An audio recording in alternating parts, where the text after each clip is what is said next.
Yo, what's up mga katigson niya, ano. Yan, oh. Banana chips from Banton Romblon. Baka gusto nyo ng idol.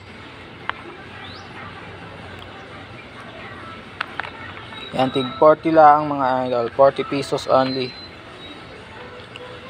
Galing pang Banton yan. Yan, subukan natin mga idol. Yan, oh. Banana chips.